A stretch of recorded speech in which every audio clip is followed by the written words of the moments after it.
દિલ્હીમાં આજે વહેલી સવારથી જંતર મંતરથી સંસદ તરફનો જેટલો રસ્તો છે આખો પેક છે। જેટલા પણ વિદ્યાર્થીઓ ગુજરાતથી કે પછી દેશભરમાંથી આવ્યા છે એ બધા એક જ વાત કરી રહ્યા છે કે અમને આ વ્યવસ્થા શિક્ષણ વ્યવસ્થા નહીં પોસાય, અમને આ વ્યવસ્થામાં ચેન્જ જોઈએ છે। બધા જ કહી રહ્યા છે કે ધર્મેન્દ્ર પ્રધાન રાજીનામું આપી દે।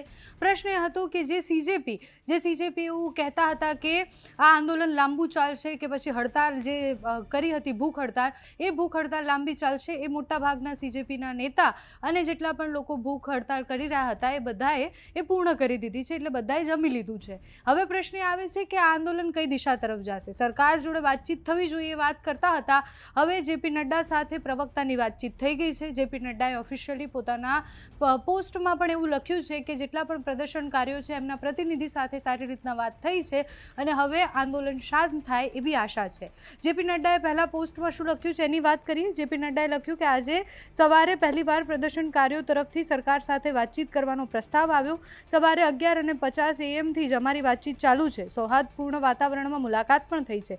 તેમના પ્રતિનિધિ મંડળ જે છે એમને વિગતવાર મૌખિક ચર્ચા કરી છે અને લગભગ 4 વાગે મને લેખિત અરજી પણ આપવાના છે। મેં બધા પ્રદર્શનકારીઓને વિનંતી કરી કે તેઓ પોતાના ધરણા સમાપ્ત કરે અને સામાન્ય સ્થિતિ પુનઃસ્થાપિત કરે અને અત્યારે પ્રશાસનને મદદ કરે। પ્રશાસનને મદદ કરે છેલ્લે એટલે લખવામાં આવ્યું છે કારણ કે છેલ્લા 2 કલાકમાં આખા આંદોલનનું ચિત્ર જે છે ખૂબ બદલાઈ ગયું, કારણ કે જે આંદોલન શાંતિપૂર્ણ થવાનું હતું એ આંદોલનમાં ઘર્ષણ દેખાયું। એ આંદોલનમાં પોલીસ અને જે પ્રદર્શનકારીઓ છે એમનું ઘર્ષણ દેખાયું। પોલીસે ટીયર ગેસ છોડ્યા, પોલીસના અનેક જવાનોને વાગ્યું। ઘણા બધા મહિલાઓ એવું કહી રહી છે કે પોલીસે અમારા કપડાં ફાડી નાખ્યા। પ્રદર્શનકારીઓ એવું કહી રહ્યા છે કે અમને ખૂબ ખરાબ રીતના મારવામાં આવ્યા। વહેલી સવારે દિલ્હી પોલીસે એક પોસ્ટ કરી હતી જેમાં એમનું એવું કહેવું હતું કે અમે હજી સુધી કોઈને માર્યા નથી અને શાંતિપૂર્ણ બધું ચલાવવાનું છે।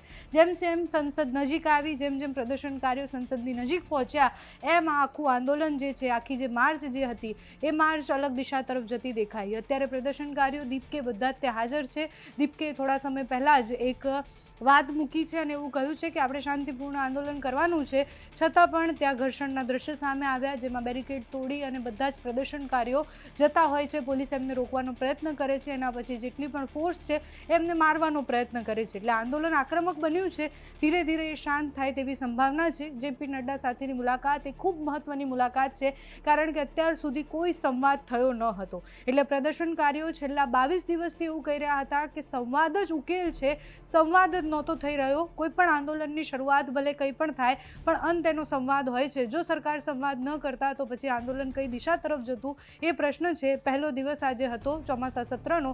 ચોમાસા સત્રના પહેલા દિવસે અંદર પણ એટલો જ હોબાળો થયો। વિપક્ષના બધા જ નેતાએ એક જ વાત મૂકી કે નીટ પેપર લીકથી લઈને શિક્ષણ વ્યવસ્થાની વાત અને જંતર મંતર પર આટલા દિવસથી આંદોલન કરતા એ વિદ્યાર્થીઓ સાથે આવું ન થવું જોઈએ। અને આજે જેપી નડ્ડા એ પ્રવક્તાઓને મળી ચૂક્યા છે। 4 વાગે લેખિતમાં એ આપવાના જે મુદ્દાઓ, સોનમ વાંગચુક જે હોસ્પિટલમાં છે એમણે પણ 3 મુદ્દા લખીને આપી દીધા છે।